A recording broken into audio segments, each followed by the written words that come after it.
Hi everyone, this is a tutorial about Home Designer. We're going to see how to use Home Designer and Floor Map Designer. So if you have one of them or both of them, you're going to find proper information about how to install and prepare assets to use them. So for this demo, I'm going to use ArcViz materials and objects. So you can see here, I selected some materials from ArcViz. We have these nice walls textures, and we also have floors with wood. And I have another folder prefab here containing a bunch of random objects. So we have carpets, we have frames, we have tables, we also have lamps and some furniture, some sofa. So we're not gonna see how to prepare all of them, but we're gonna see just a few of them. It's the same procedure for any kind of objects.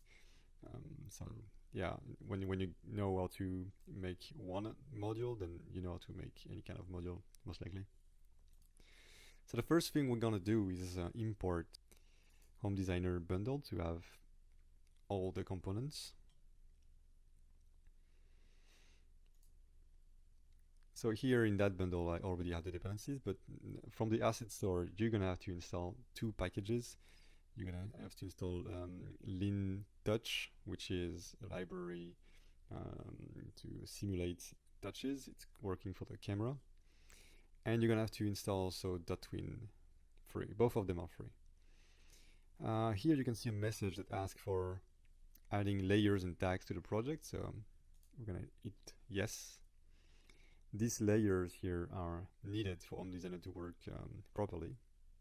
So I really recommend that you install it inside a fresh new project, or yeah, you can install it in a current project, but keep in mind that your layers are going to be overridden. So here we go. Home Designer is now imported. One thing about dependencies, so I mentioned here we have Lean Touch and we have also .twin. You can find them on the asset store. And another thing important is we have a library. Where did I put it? In packages, the JSON library here. If you install Home Designer or Floor Map Designer or the bundle inside Unity 2021, you're gonna have most likely a problem with the JSON library because this is installed by Unity now from Unity 2021. So you're gonna have 2 times the same DLL, and that's not possible. So what I recommend is either to switch back to Unity 2020 or 2019 for this project, or if you want to stick with the newest Unity, then you're gonna have to remove either this library inside the package, or the one from Unity. If you want to remove the one from Unity, which I recommend, why? Just because the one from Unity is not supporting Android and iOS properly. And the one I included here is an edited version that actually works with any kind of device. So if you want to remove the one from Unity, you just have to go to Package Manager and find the package called Collaborate or versioning, depending on here of Collaborate. So you're gonna have to remove that in Unity 2021, and so the dependency Newtons of Design is gonna be removed as well. All right. That being said, let's get started. So I'm gonna start the project by setting up the scene. So I'm gonna put the scene from Home Designer. If you have Home Designer, you can put it here. And in Floor Map Designer, I also have a scene here. So we have both editors in the build settings, so we can switch from one to the other. Let's start with opening up Home Designer. So as you can see here, we already have some objects, some samples objects and some sample materials. But first off, as I have a Floor Map Designer, I have a pop-up asking me to create a first floor map. Because if you don't have Floor Map Designer, you have a first squared room that you can work with and you can edit. But if you have Floor Map Designer installed, then you need to create floor maps. So let's go ahead and create our first floor map. So I'm gonna go into the Draw menu, click on Rooms, and I'm gonna click on the floor and start drawing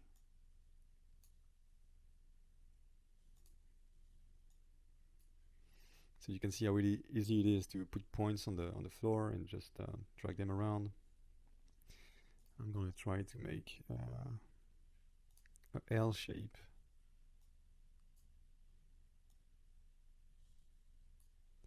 Here you go. So I can press the escape key to stop the drawing mode. I can press spacebar to change the view type. And now we're going to add some windows and doors. I'm going to click here, create a door just here. Here you go. And on that door, you have some new settings now to add a window. You can set the amount of subdivision you want.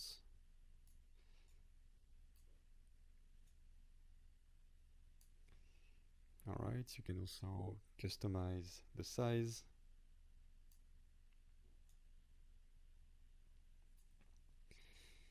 And I'm also gonna create windows here. So let's click here. I'm gonna put one here and one here.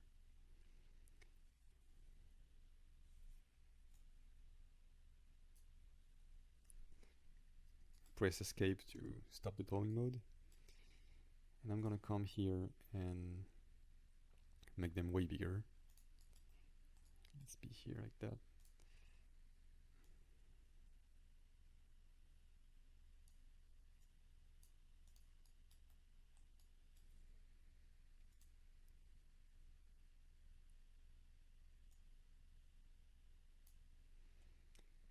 I'm gonna add some subdivisions too.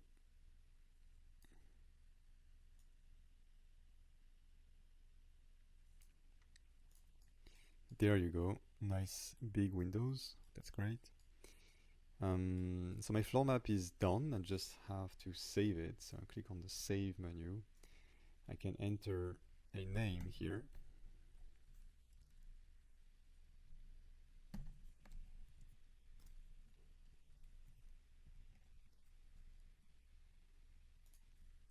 And normally when it's saved, you can see here that blue save slot with the generated thumbnail and the name you selected. So that's great. We can now switch back to Home Designer, and if I click new here, you can see he's proposing me to select one of the floor map I've done, so there's only one for now. If you don't have floor map designer, you're just gonna be able to start with the basic squared room. So here is the floor map loaded, and you can see that we have some reflection inside the windows because the room box for the reflection is also generated. And if I click on the floor, you can see we already have some kind of samples floors. Same with the walls here. I can click and select sample wall. We also have some object here on the bottom, and in this tutorial I'm going to just replace everything and use the ArcViz materials and objects. Okay, so all the assets are now here in my ArcViz material folder. We're going to start with the materials. So, as I said earlier, I have a bunch of different kind of materials. I'm going to say that the first ones here are going to be for the walls and the next one are going to be for the floor. So the only thing I have to do is take all of them and switch to another shader. So you're going to find a folder called Exoa, and inside you will have a triplanar built-in shader. If you're using already URP or HDRP, you're going to have that version triplanar underscore URP or HDRP here. So the reason I'm using triplanar is because we don't have UVs inside the generated room, so we need to have a UV-free setup. So all the materials are now set up, and I just need to make them available inside the plugin. And actually, to be available, they just need to be in a specific folder. So you can see here in Home Designer, we have a samples folder, we have a resources folder, and we have a floor subfolder and a wall subfolder. So I'm gonna just remove them.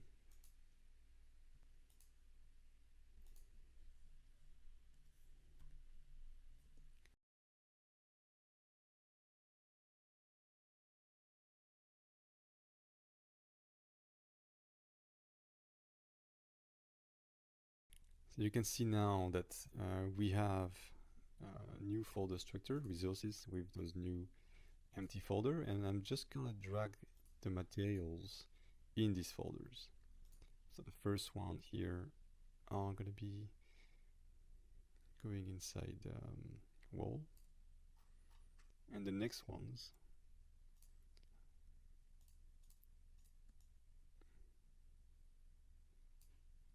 are gonna be inside the wall, the floor folder.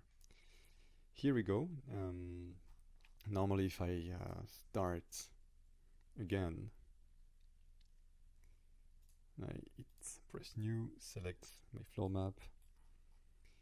So this time if I click on the floor, so these are the new materials that I just put inside. So for the floor, I will select one of them. If you think that the tiling is too tight or too big, you can always readjust the parameter inside the material. And for the wall, I'm going to select one of them. Here you go. The lighting is not perfect, but we're going to work on that later on. So here is my first setup, and now I'm going to just save it. So we are done now with the material setup, and now we will prepare the objects. So when you want to start creating your module, you can unfold the Home Designer prefab folder. You're gonna find a template. Basically, you will want to duplicate a template for each module you will create. So in that template, there is on the root object a script, and this script has two main options to define if it's a ground object that has to stick to the ground, or if it's a ceiling object, like a ceiling lamp, for example. If it's an object that needs to be put on a table, for example, then you have to uncheck those two options, and the editor will try to find colliders to put the object on. So we have a collider here. It's by default a box, but you can use any kind of collider. The collider has two purposes. The first one is to let the user click on objects in the scene, select them, move them, and delete them. And the other purpose is to, for example, a table. If you want to let the user put things on it, you need to have a precise collider that match at least the top side of the table. Then you have two joints. Those two joints have to be put on the back side of the objects. They are used to snap objects together on the sides, like kitchen modules, and they are also used to snap the objects to the walls. If you want to have examples of modules, you can unfold the samples folder, and in modules you will find plenty of examples on how to set up a module, and it's actually always the same process. Here, for example, we have a kitchen module, and you can see that the collider is perfectly matching the shape, and the two joints are put on the back and sides, and with the z-axis facing towards the front side of the object. So that's it for the module introduction. Now we're gonna create our own modules.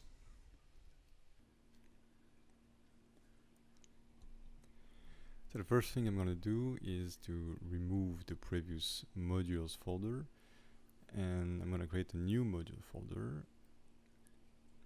I'm also gonna drop here the tabs and module JSONs, because we're gonna need them for indexing. Inside that module folder, I'm creating two categories, a bedroom and living room.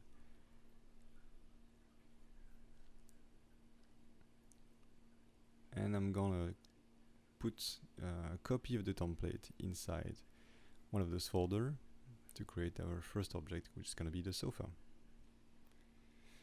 So I'm now opening up the sofa prefab, and the only thing we have to do here is to drop the sofa mesh in it.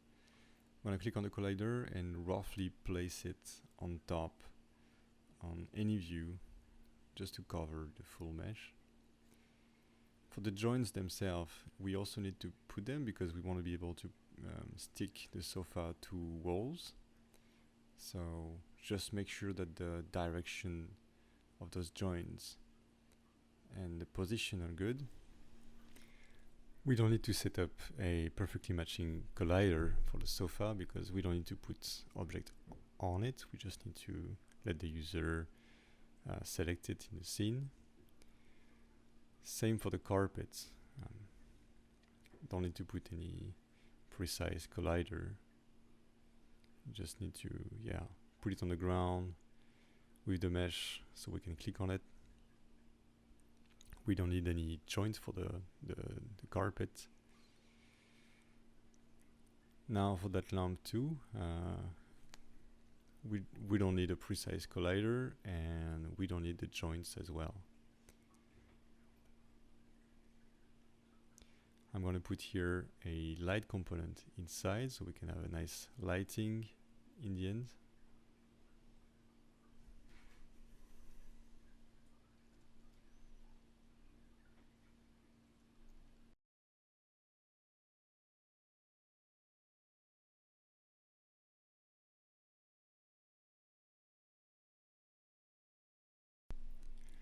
Here for the table, make sure that the rotation is good. Sometimes you import a model and the rotation is completely off, so just make sure that all axes are facing the right direction. Here the table has to be rotated, so the top is facing up. Again, no joints needed here.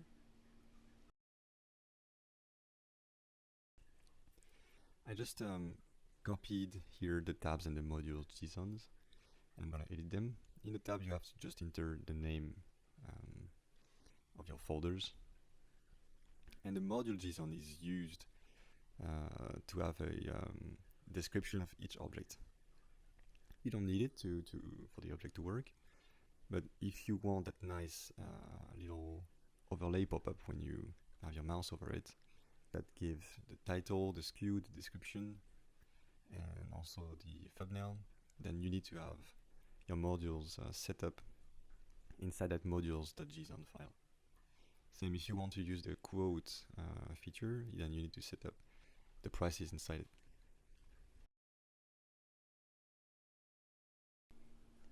Now we need to generate the thumbnails, so open up the scene called generate thumbnails. On controller game object, you're gonna have to edit the path where the thumbnails are gonna be generated. So make sure to have it set up inside the resources folder. Then hit play and all the modules thumbnails are gonna be generated there. In a future version, of course, this process is gonna be transparent. You won't have to open that scene.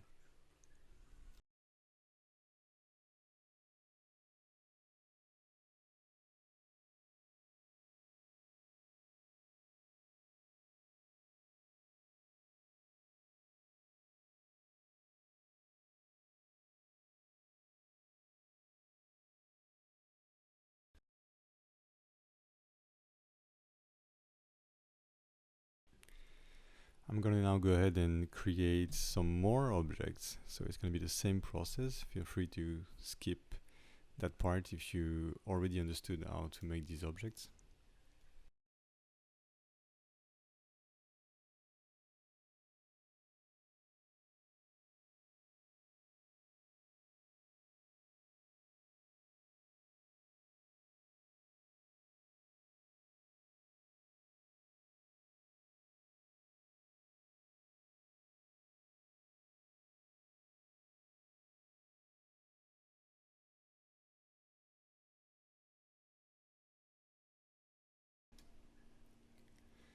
So now for the bed, again, I'm just putting a collider on top of it roughly. I just need to put the two joints on the back side. Doesn't need to be precise either.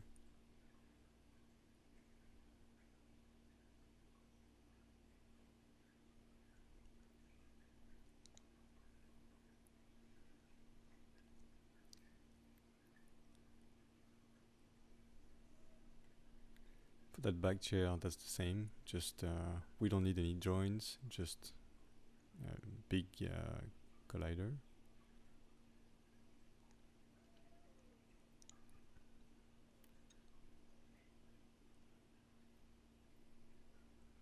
Now I'm gonna do a table.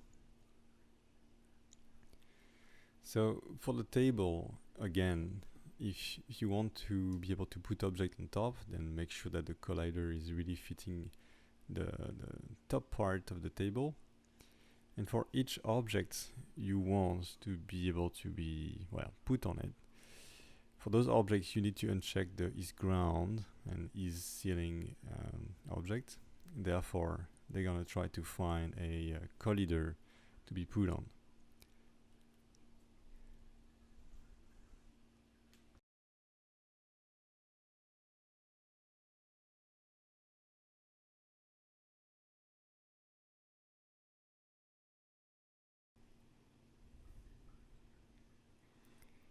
Here the ceiling lamp, same, doesn't need any joints, and you can see that I've checked the isCeiling option.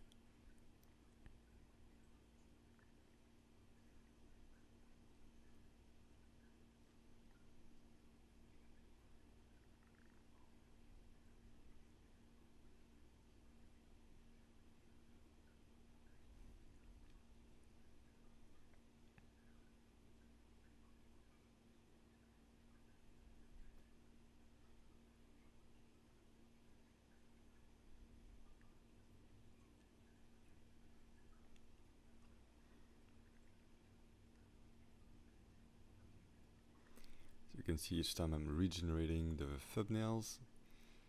If you don't do that, then you're gonna see objects rotating on your scenes because they cannot find the thumbnail, and therefore they use the real model to be put in the library, and you can have surprises with that.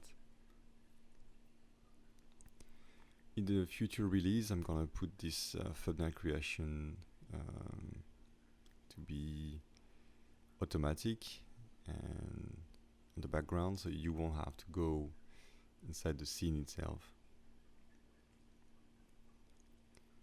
Again, I'm editing the modules design to have some random names, descriptions.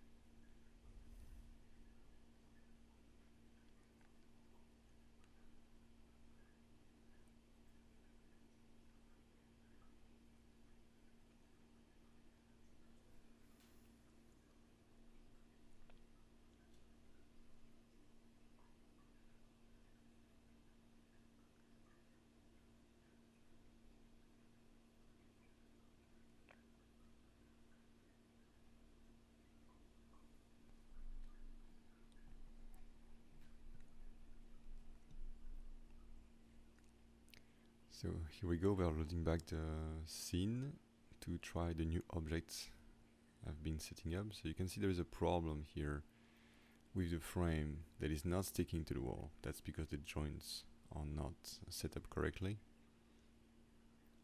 The bed itself is able to stick to the wall, so that's fine. The poof setting to the ground. The little stools also are snapping to the wall, so it's because I most likely forgot to remove the joints, so let's do that.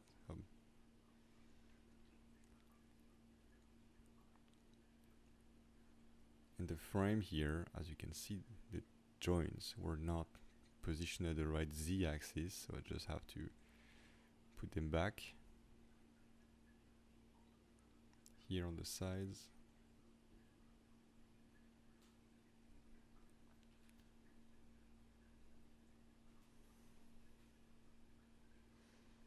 Now the frames are working,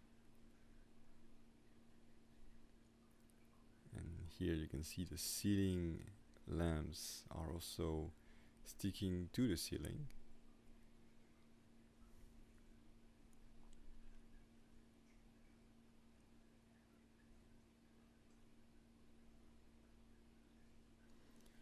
So for any object, you can always rotate them using the left and right arrow keys, and to upscale, downscale an object, you have to use the up and down arrow keys.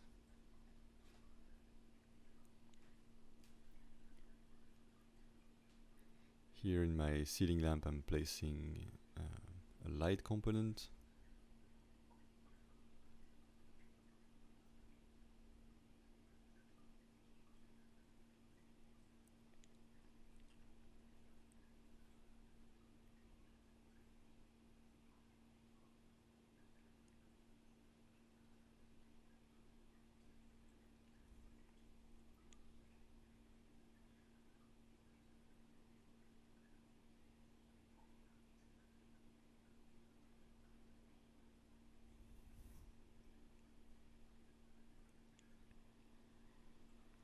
I'm creating some more objects, so another carpet.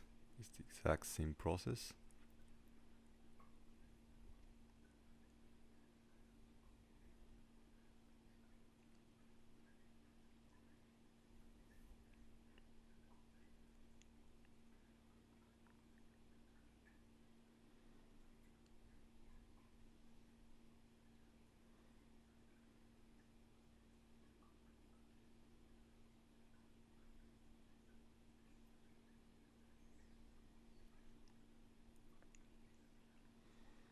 Now let's create the living room table.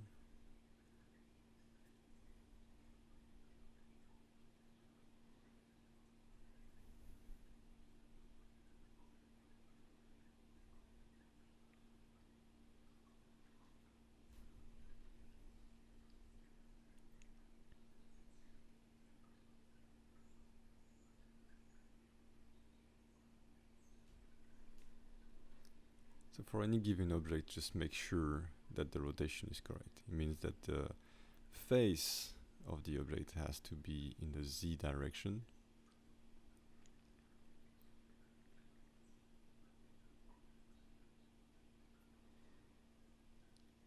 And same for the joints, they have to be, the Z axis has to be going towards the front.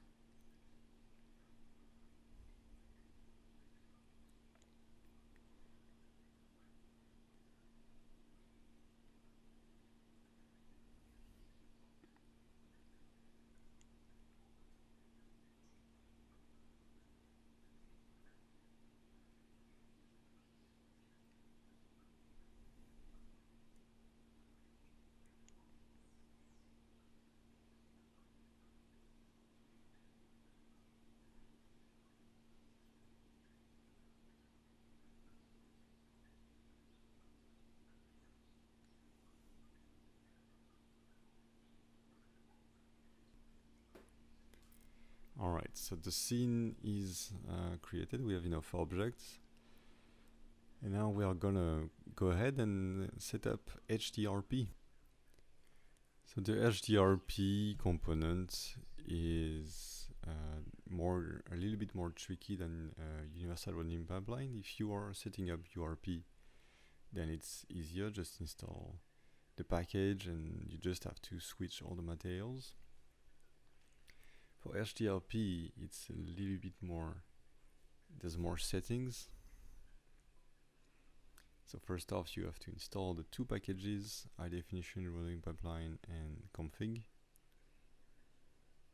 So I'm gonna speed up the video here because it can take a while.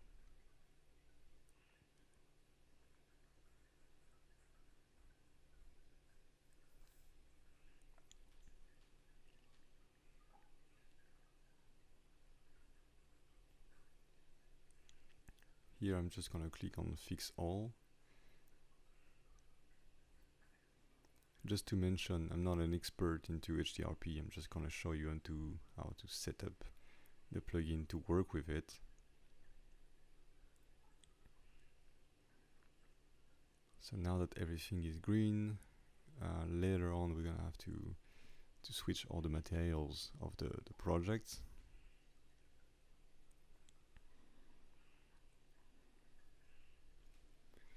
So if all your materials for your objects are using the standard material, then you won't have any issue converting them automatically. But if, like me, you have models from other asset store plugins, let's say, like ArcViz, they are not using the standard materials. They are using their own shaders, so you're gonna have to basically switch them by hand. But first off, let's see the scene. You can see the scene is completely dark.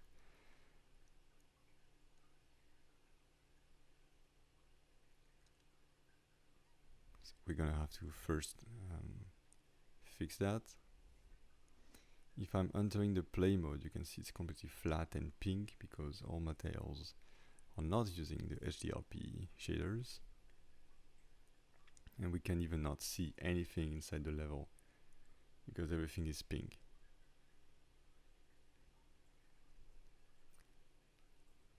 So to fix our materials, you can see now we have a tool in the Exoa menu that lets you switch all the materials using the Exoa shaders to the HDRP version, and that is the same for the URP version. On the console, you can actually check how many materials have been switched to HDRP.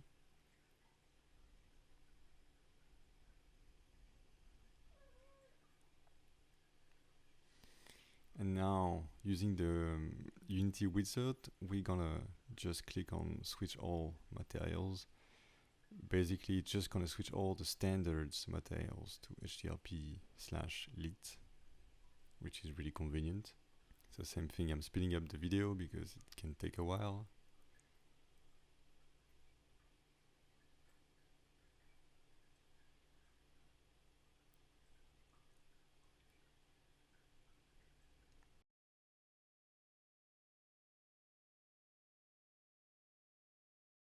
So next, we're gonna have to fix the lighting and the scene effects. You can see playing the scene here, everything is like gray, there's no lighting, no shadows. Materials are not all switched. You can see the sofa and the carpet didn't have the proper shader, but that's easily manually fixable. So first on the scene, I'm adding a sky and fog volume to add some more HDRP effects. I'm basically gonna set up a sky and a few more settings. Like you can add some ambient occlusion for some nice edges, shadows on the edges. You can have some fog, some bloom, depth of field.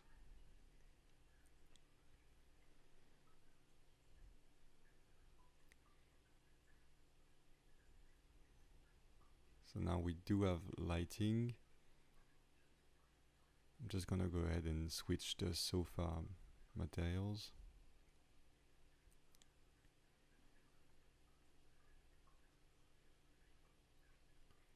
So it's just a matter of reassigning the HDRP lit and all the textures where they need them. You most likely not gonna have to do that unless you use some ArcViz models too. Same for the carpet.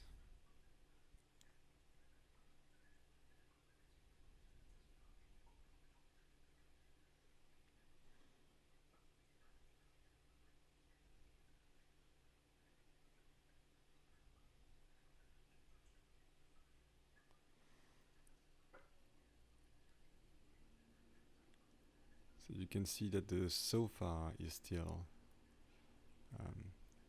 not working properly because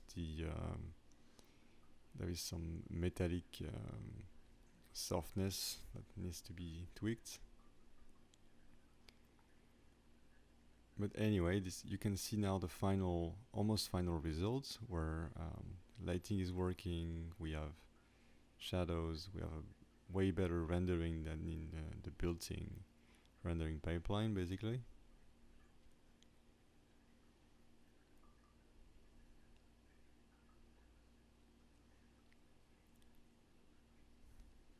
And you can also change the floor materials.